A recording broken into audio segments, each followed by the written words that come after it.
Hola, les habla Anaís Montaner, especialista en derechos humanos y presidenta de la Fundación Amanecer Humano en Maracay, Estado Aragua, Venezuela. En esta ocasión quiero hablarles sobre la identidad de género, pero antes de empezar el tema, les voy a recomendar algunos autores. Al doctor Paulo Freire, con sus teorías de la sexualidad humana visto desde la pedagogía, de la metodología. La doctora Dolores Giuliano, que ha hecho un trabajo interesante en teorías de género, pero en el marco de las mujeres inmigrantes. A Beatriz Preciado, con un trabajo interesante desde las teorías queer y su trabajo de manifiesto contrasexual. Excelente, lo recomiendo. Y además el trabajo del doctor Efigino Mesúa, quien hizo un compendio de las teorías de los sexos y su modelo continuo de los sexos, que nos da una visión de la sexualidad más allá de la dualidad de lo femenino y lo masculino. Y por otro lado, interesante el trabajo que ha hecho el doctor Rafael Salín en tema de género, en tema de transexualidad, y que ha aportado mucho a conocer realmente qué sucede desde el centro del cerebro con respecto a este tema.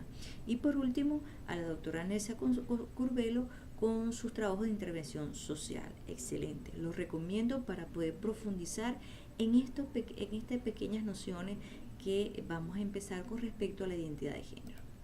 Así es que primero hay que manejar tres categorías conceptuales, y los hago así porque mucha gente cuando ve una persona transexual dice que es un homosexual, y realmente estamos hablando de categorías muy diferentes que al combinarse me dan una característica de ese individuo. Para empezar, la identidad de género es una autoidentificación que el individuo hace con respecto a la feminidad o la masculinidad, o que no se identifica con ninguna de esas dos vertientes, ¿ok? Entonces mi autorreconocimiento es cómo me reconozco, es mi sexo sentido, es cómo me siento, es cómo me identifico. Eso sería mi identidad de género. Es muy psicológico, es muy interno y es muy propio. En tanto que la orientación sexual tiene que ver con las atracciones sexoafectivas y eróticas que siente una persona hacia otra. Y esa otra persona puede ser del mismo sexo, y estamos hablando de homosexualidad. Del sexo género opuesto, y estamos hablando de heterosexualidad. Si es hacia los dos sexos o género, estamos hablando de bisexualidad. Y tenemos una última categoría, que es la de la pansensualidad, que está referida a aquellas personas que se pueden enamorar de personas cis, trans e inter. Y estas categorías conceptuales, no se preocupen, que las vamos a explicar.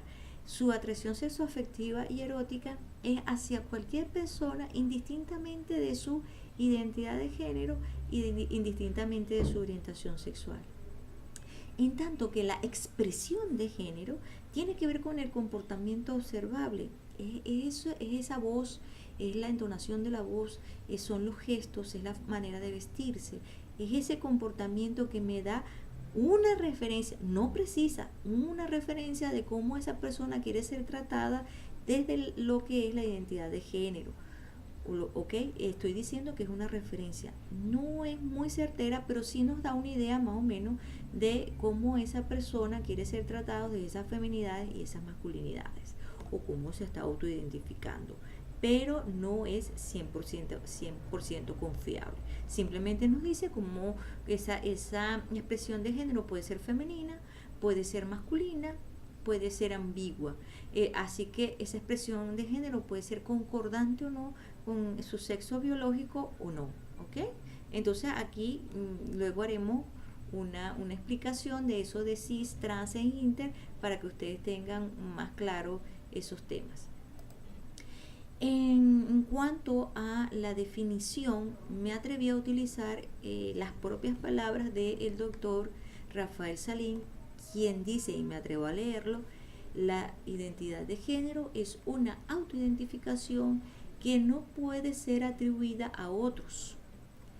Es nuestra convicción más profunda de a qué género pertenezco, ¿ok? Es muy profunda, es muy mía. Por ello dice que es privada e interna. y la única persona que puede saber cuál es la identidad de género es la misma persona, por lo cual si por alguna razón es necesario saberlo, habría que preguntárselo. No nos haría, no sería, no nos haría solo falta o no sería suficiente con el hecho de observar su expresión de género. Tendríamos que preguntar para tener la certeza de cuál es su identidad de género.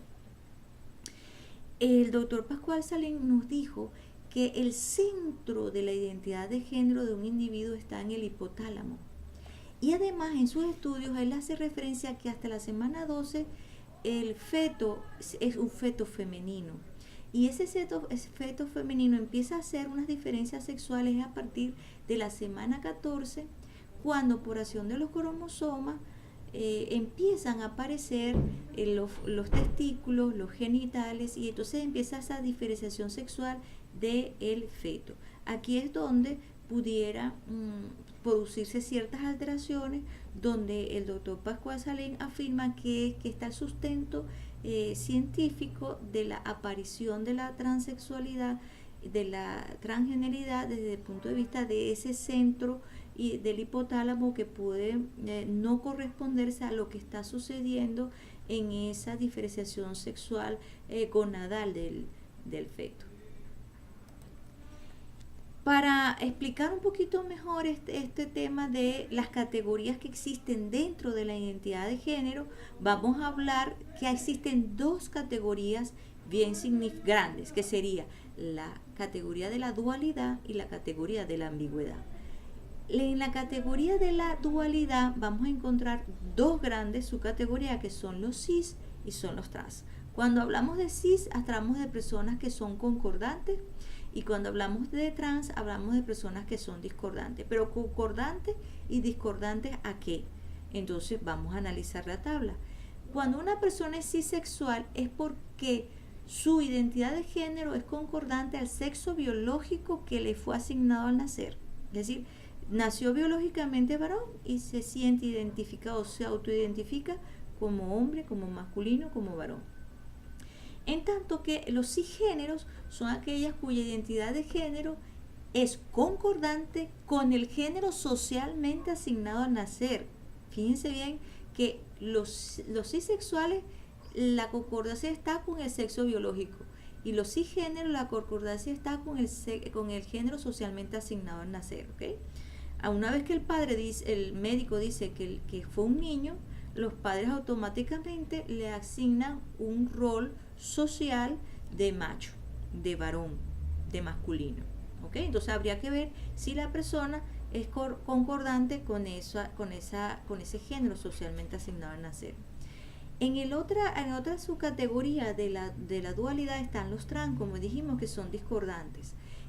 Vamos a trabajar primero a los transexuales, que es esa identidad de género que es discordante con el sexo biológicamente asignado al nacer, y que se diferencia un poco de la transgeneridad, que la vamos a ver adelante, porque está presente la disforia de género. Es decir, hay una persistente incomodidad con alguna de las características primarias o secundarias sexuales del individuo, con sus genitales, con sus senos, con su pecho, con su cabello, con la forma en que fue configurado al nacer, y no se siente cómodo. Entonces ahí estamos hablando de una disforia de género. Las personas transexuales son diagnosticadas, o su diagnóstico real es de disforia de género. Según el DSM-5, hasta el momento es el diagnóstico que se da.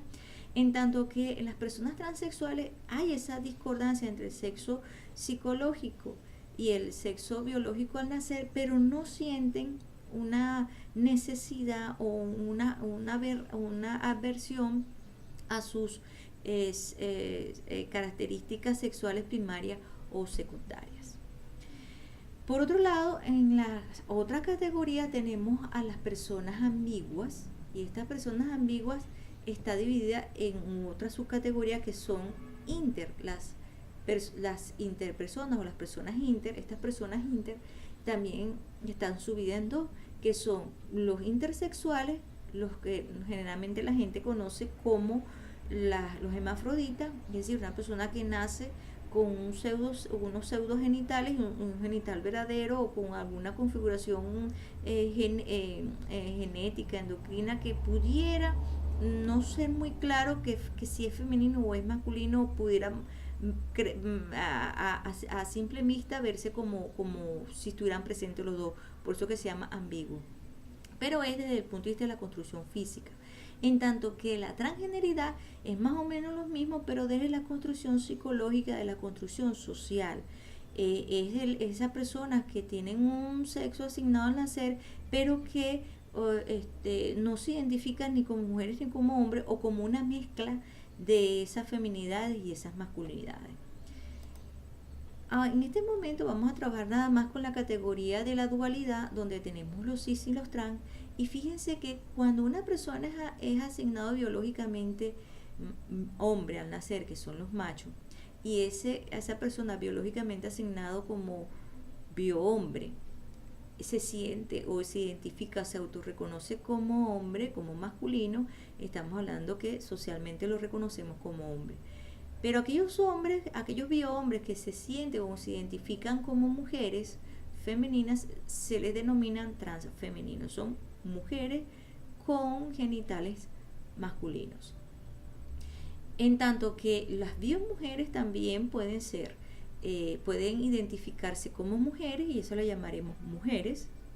Su sexo psicológico es de mujer, nací biomujer, mi sexo psicológico es mujer, por lo cual soy denominada mujer. En tanto que las biomujeres que se autorreconocen o identifican masculinos o como hombres son asignados transmasculinos.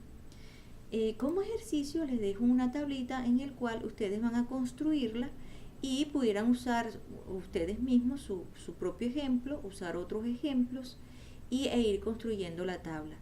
Para aquellas personas que no entran dentro de esta tablita, porque esta tablita solo hace referencia a los cis y a los trans, pudieran mandar una notica donde dicen que ustedes están dentro de las categorías de las personas que no entran dentro de esta, que no pueden ser construidos con esta tabla, y que entran dentro de las categorías de los las personas inter, por lo cual no es suficiente, pues, y nos hace referencia de cuál sería o cómo usted se identifica dentro de esa intersexualidad o intergeneridad. Entonces, bueno, hasta aquí más o menos el trabajo o lo que es idea de género. Les dejamos esa actividad para que lo hagan como un ejercicio y los esperamos en próximos videos. Gracias.